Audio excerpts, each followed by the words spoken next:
Hello guys, कैसे हैं आप सब लोग। दी बुक ऑफ एस्पर के एपिसोड 145 के साथ हाजिर हूँ। अभी तक जिसने मेरे चैनल को सब्सक्राइब नहीं किया हुआ, चैनल को सब्सक्राइब कर दे, वीडियो को लाइक और शेयर कर दे, शुक्रिया। लास्ट एपिसोड के एंड पे हमने देखा था ज़ू पेन एल्डर जेनहाई से कहता है, मुझे लगता है कि तुम तो हमारे एल्डर से भी ज्यादा बेकार हो, तुम इतने ज्यादा स्ट्रॉन्ग नहीं हो जितने तुम हमें दिखाने की कोशिश कर रहे हो। एल्डर से कहते हैं, ऐसा कैसे हो सकता है, तुम्हारे 10 एल्डर्स के साथ फाइट की थी, वो सारे ही हार कर यहाँ से चले गए थे। तुम्हें लगता है कि मैं तुमसे ज्यादा वीक हूँ, तुम्हारे एल्डर्स मुझसे बहुत ज्यादा वीक है। अगर तुम्हें लगता है मैं वीक हूँ तो फिर साबित करो। ज़ू पेन कहता है, हाँ मैं साबित कर सकता हूँ, जरा अपनी दाईं तरफ देखो, यहाँ पर कितने बड़े बड़े आइस के पहाड़ हैं। अगर तुम्हारी फायर इतनी ज्यादा पावरफुल होती तो तुम इस सारी आइस को पिघला ना देते। इस सारी आइस के यहाँ पर होने का तो यही मतलब है कि तुम्हारी फायर बहुत ज्यादा वीक है।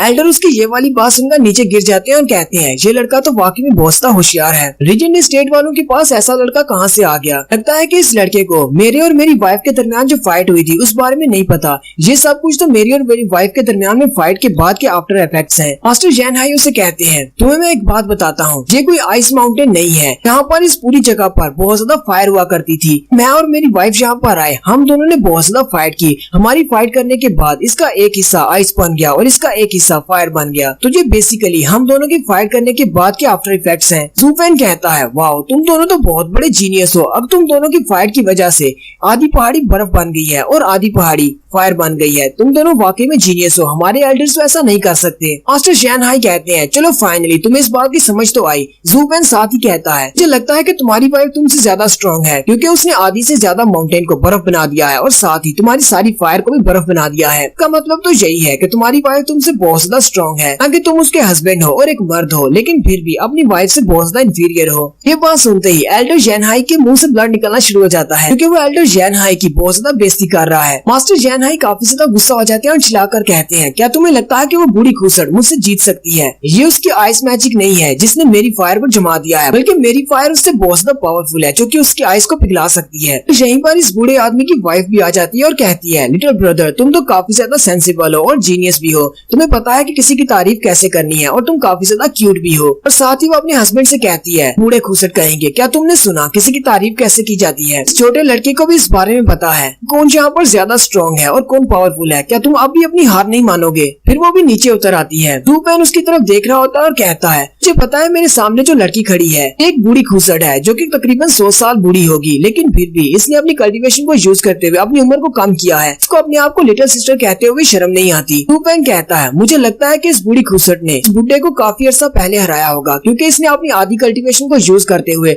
अपनी बॉडी को जवान कर लिया है, क्योंकि इसी वजह से इसकी काफी सारी कल्टीवेशन जाया हो चुकी है। अब अगर ये इस बुड्ढे के साथ फाइट करेगी तो ये इससे नहीं जीत पाएगी। ज़ू पेन भी नौटंकी स्टार्ट करता और कहता है, लिटिल सिस्टर तुम तो काफी ज्यादा प्रिटी हो। वो आगे बढ़ती है और उसका गाल खींचते हुए कहती है, तुम भी काफी ज्यादा क्यूट हो। और हंसते हुए उससे कहती है, हालांकि मैं रीजेंट स्टेट के किसी भी बंदे को पसंद नहीं करती, लेकिन मैं तुम्हारे लिए एक एक्सेप्शन कर सकती हूँ, मुझे तुम बहुत ज्यादा पसंद आए हो। ज़ू पेन कहता है, क्या तुम इस बुड्ढे की ग्रैंड डॉटर हो। ये बुड्ढा तो बहुत ज्यादा अगली है, लेकिन तुम बहुत ज्यादा क्यूट हो। ये बुड्ढा तुम्हारे साथ कैसे रिलेट हो सकता है। नहीं लगता कि तुम दोनों का कोई रिश्ता भी हो सकता है। मिस्टर जेनहाई उसकी सारी बातें सुनकर बहुत ज्यादा गुस्सा हो रहे होते हैं। लिटिल सिस्टर फिर से आगे बढ़ती है और ज़ू पेन के चेहरे पे हाथ रखते हुए कहती है, तुम तो वाकई में बहुत ज्यादा अडोरेबल हो और बातें भी बहुत ज्यादा अच्छी करती हो। जबकि जेनहाई काफी ज्यादा गुस्सा हो रहे होते हैं। मास्टर जेनहाई चिल्लाकर ज़ू पेन से कहते हैं, लगता है कि तुम्हारी आंखें सिर्फ डेकोरेशन के लिए हैं। अरे आंखें नहीं, आंखों की जगह पर बटन लगे हुए हैं। क्या तुम्हें दिखाई नहीं दे रहा तुम्हारे सामने एक छोटी बच्ची बनने का नाटक कर रही है, जबकि ये एक 100 साल की बूढ़ी है। इसने अपनी कल्टीवेशन को यूज करते हुए अपनी बॉडी को ऐसा बनाया हुआ है, लेकिन इसके अंदर से जो इसका ऑरा निकल रहा है, क्या तुम्हें उसको महसूस करने से पता नहीं चल रहा। ये एक बुढ़ी खूसट है। मुझे तो लगता है कि रीजेंट स्टेट में कोई भी अच्छी लड़की नहीं है, इसलिए तो तुम यहाँ पर आकर अंधे हो गए हो, जो तुम इस बुढ़ी को एक अच्छी लड़की समझ रहे हो। लिटिल सिस्टर भी काफी ज्यादा गुस्सा हो जाती है और उससे कहती है, जेनहाई तुम्हें मैं किस एंगल से एक छोटी लड़की नहीं दिखाई देती और एक यंग लड़की दिखाई नहीं देती। मैं तुम्हें किसी एंगल से कोई बूढ़ी ग्रैंडमा नजर आती हूँ। लगता है कि तुम मुझसे मार खाना चाहते हो। मास्टर जेनहाई उसे कहते हैं, यहाँ पर कोई ग्रैंडमा भी होगी तो वो भी अपने आप को एक यंग लेडी ही कहेगी। कोई भी औरत नहीं है जो कि अपने आप को बुढ़ा कहना चाहेगी। जबकि उसकी बातें सुनने के बाद लिटिल सिस्टर बहुत ज्यादा गुस्सा हो रही होती है। साथ ही वो अपनी पावर्स को यूज करते हुए उसके ऊपर अटैक कर देती है, जबकि उसी वक्त मास्टर जेनहाई भी अपनी फायर को यूज करते हुए उसके अटैक को ब्लॉक करते हैं। मास्टर जेनहाई चिल्लाकर कहते हैं,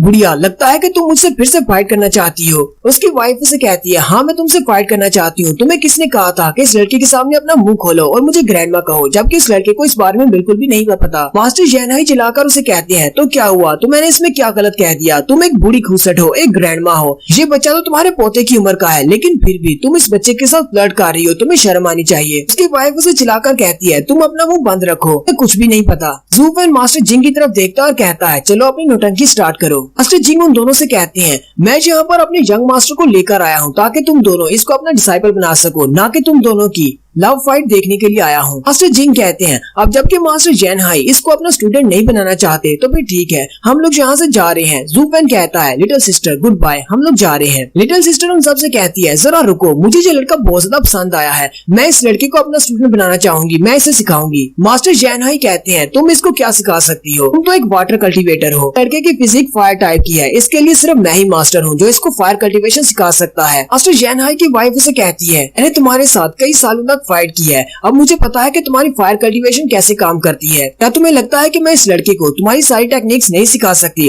मुझे तुम्हारी सारी की सारी टेक्निक्स आती हैं। मास्टर जैन हाई भी उसकी बात सुनकर बहुत ज्यादा हैरान हो जाते हैं और साथ ही वो हंसते हुए कहते हैं, क्या तुम्हें लगता है कि पूरे टिंजू एम्पायर में मेरे जैसा कोई और बेस्ट कल्टीवेटर तुम्हें मिलेगा? नहीं, ऐसा नहीं हो सकता। तुम्हें लगता है कि तुम मेरी कल्टीवेशन को कॉपी कर सकती हो, मेरे मेथड्स को कॉपी कर सकती हो, तो ठीक है कर लो, लेकिन मेरे पास कुछ ऐसा है जो तुम कॉपी नहीं कर सकती। साथ ही मास्टर चुटकी बजाते हैं और उनके हाथ में आग का एक बड़ा सा गोला आ जाता है। जू फैन भी उस आग के बड़े से गोले को देखकर बहुत ज्यादा हैरान हो जाता है और कहता है, ये तो हेवन एंड अर्थ की फायर फ्लेम है, इसका नाम अर्थ इरप्टिंग फायर सी है। मास्टर जैन हाई कहते हैं, लड़के तुम्हारी नजर तो बहुत ज्यादा तेज है और तुम काफी ज्यादा जीनियस भी हो, अगर तुम मेरे डिसाइपल बनते हो तो मैं ना सिर्फ तुम्हें अपनी फायर कल्टीवेशन सिखाऊंगा, मैं तुम्हें इस फायर सी का एक छोटा सा हिस्सा भी दूंगा जिससे तुम अपने आप इसको कल्टीवेट कर सकते हो, और ऐसा करने से तुम मेरे सक्सेसर बन जाओगे। मेरे पास जितना कुछ भी है, जो कुछ भी टेक्निक्स है, वो सारी मैं तुम्हें सिखा दूंगा। जू फैन कहता है, ये मास्टर तो वाकई में काफी ज्यादा पावरफुल है और अब इसके पास तो फायर सी है। फायर सी वोल्केनो को हार्ट से आती है और इसको ढूंढना इतना भी ज्यादा आसान काम नहीं है। ये ना सिर्फ हमारी कल्टीवेशन में मदद देगी बल्कि हमारी दुश्मन के साथ फाइट करने में बहुत ज्यादा हेल्प करेगी। जू फैन कहता है, इसने आइस विच के साथ मिलकर यानी अपनी वाइफ के साथ मिलकर 10 रेडियंट स्टेज के एक्सपर्ट्स को पीछे भागने पर मजबूर कर दिया था। ये दोनों वाकई में काफी ज्यादा स्ट्रॉन्ग है।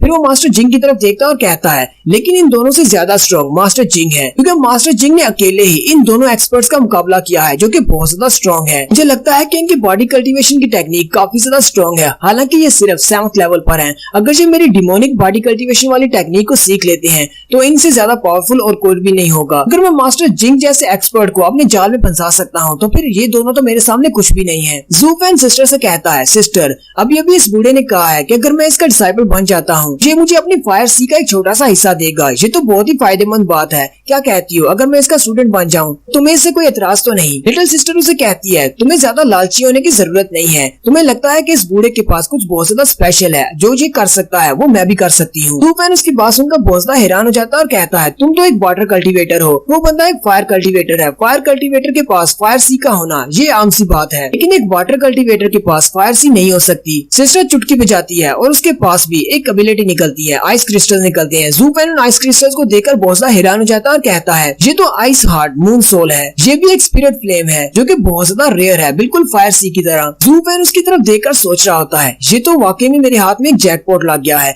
इसकी मदद से मैं किसी भी चीज को जमा सकता हूँ, चाहे वो कोई भी चीज क्यों ना हो। इस पूरी दुनिया में कोई भी ऐसी चीज नहीं है जिसको हार्ट सोल को यूज करते हुए जमाया ना जा सके। सिस्टर उसे कहती है, तुमने जो कुछ भी कहा है वो बिल्कुल ठीक कहा है, बहुत सारे लोग इसको नहीं पहचानते क्योंकि बहुत सारे लोगों ने इसे देखा ही नहीं हुआ, फिर तुमने इसको सिर्फ एक ही बार देखकर कैसे पहचान लिया? तुम इतने बड़े जीनियस तो लगते नहीं हो। जू फैन कहता है, हमारी रिजेंट एस्टेट की लाइब्रेरी में बहुत सारी एंशिएंट बुक्स रखी हुई हैं, मैंने उन सारी बुक्स को पढ़ा है। मास्टर जैन हाई उसे कहते हैं, यानी अपनी वाइफ से कहते हैं, ये लड़का फायर फिजिक वाला है और ये मेरी फायर कल्टीवेशन को कल्टीवेट करना चाहता है, इसलिए तुम अपनी टांग इस मसले में मत अड़ाओ। हालांकि तुम्हारी आइस फायर काफी ज्यादा अच्छी है, लेकिन फिर भी ये इस लड़के के किसी काम की नहीं है। जू फैन फिर से अपनी नौटंकी स्टार्ट करता है, उसकी वाइफ के पास चला जाता है और कहता है, लिटिल सिस्टर मैं वाकई में तुम्हारे साथ ट्रेनिंग करना चाहता हूँ, लेकिन हम दोनों के एट्रीब्यूट्स बहुत ज्यादा अलग हैं। मेरे पास फायर है और तुम्हारे पास वाटर है, हम दोनों एक दूसरे से अलग हैं। तुम अपने इस बूढ़े आदमी से कह सकती हो, अपनी फायर सी का एक छोटा सा हिस्सा मुझे दे दे, मेरे साथ शेयर कर ले, उसके बाद मैं तुम्हारे अंडर आकर तुमसे ट्रेनिंग लूंगा। साथ ही जू फैन ने उसके बाजू पे हाथ रखा होता है। जैन हाई ये देखकर बहुत ज्यादा गुस्सा हो जाती है और कहते हैं, लड़के उसके ऊपर से अपना हाथ उठाओ। और जैन हाई की वाइफ कहती है, ठीक है लड़के मैं तुम्हारी हेल्प करती हूँ। तो अपने बुढ़े आदमी से कहती है, चलो फिर ठीक है, हम दोनों एक शर्त लगाते हैं। एल्डर उसे कहते हैं, तुम कौन सी शर्त लगाना चाहती हो? उसकी वाइफ उसे कहती है, हम दोनों फाइट करेंगे और अगर फाइट करते हुए तुम इस फाइट को जीत जाते हो, तुम इस लड़के को अपने डिसाइपल के तौर पर रख सकते हो और उसे ट्रेन कर सकते हो। लेकिन अगर मैच जीत जाती हो तो तुम्हें अपनी फायर सी को इस लड़के को देना होगा, फिर मैं इस लड़के को ट्रेन करूंगी, वो भी तुम्हारी फायर सी के साथ। जू फैन कहता है सिस्टर ये बहुत ज्यादा डेंजरस है, वो बूढ़ा आदमी मुझे काफी ज्यादा स्ट्रॉन्ग लग रहा है, सिर्फ मेरे लिए ये सब कुछ करने की जरूरत नहीं है, मुझे फायर सी नहीं चाहिए। सिस्टर आगे बढ़ती है और जू फैन के चेहरे पे हाथ रखते हुए कहती है बच्चे तुम्हें परेशान होने की जरूरत नहीं है, इस बुढ़े आदमी ने मुझे कभी भी एक बार भी नहीं हराया, मैं हमेशा जीतती हूँ। ये देखकर मास्टर जैन हाई और भी ज्यादा गुस्सा हो जाते हैं और चिल्लाकर कहते हैं लड़के मैंने तुमसे कहा भी था मेरी बीवी को छुओ मत। जू फैन कहता है लेकिन मैं इसको कहाँ छू रहा हूँ, वो मुझे बार बार हाथ लगा रही है। मास्टर जैन हाई और भी ज्यादा गुस्सा हो जाते हैं और फिर वो मास्टर जिंग की तरफ देखते हैं और कहते हैं टिंग टियान तुम इस लड़के को यहाँ पर लेकर आए हो, ये तुम्हारी गलती है, एक बार मैं अपनी वाइफ के साथ निपट लूँ फिर मैं तुम्हें बताता हूँ कि तुम इस लड़के को यहाँ पर लेकर आए थे, मैं तुमसे भी इस बात का बदला लूंगा। और फिर मास्टर जैन हाई वहाँ से ऊपर की तरफ उठ जाते हैं जबकि उसकी वाइफ भी उसके पीछे पीछे उड़ जाती है, वो दोनों ऊपर जाकर फाइट करने वाले हैं। जू फैन पीछे से आवाज दे रहा होता है सिस्टर तुम्हें ऐसा करने की जरूरत नहीं है, अपने आप को नुकसान मत पहुंचाओ, अब पर बहुत ज्यादा खतरा है, मुझे फायर सी नहीं चाहिए। लेकिन जैसे ही जू फैन को पता चलता है कि वो लोग यहाँ से चले गए हैं और उनकी आवाज नहीं सुन सकते, जू फैन और मास्टर जिंग दोनों ही हंसना शुरू कर देते हैं और यहीं पर हमारी एपिसोड 145 का एंड होता है। एक्सप्लेनेशन अच्छी लगी हो तो कमेंट करके जरूर बताइएगा, चैनल को सब्सक्राइब कर दें, वीडियो को लाइक और शेयर कर दें। शुक्रिया।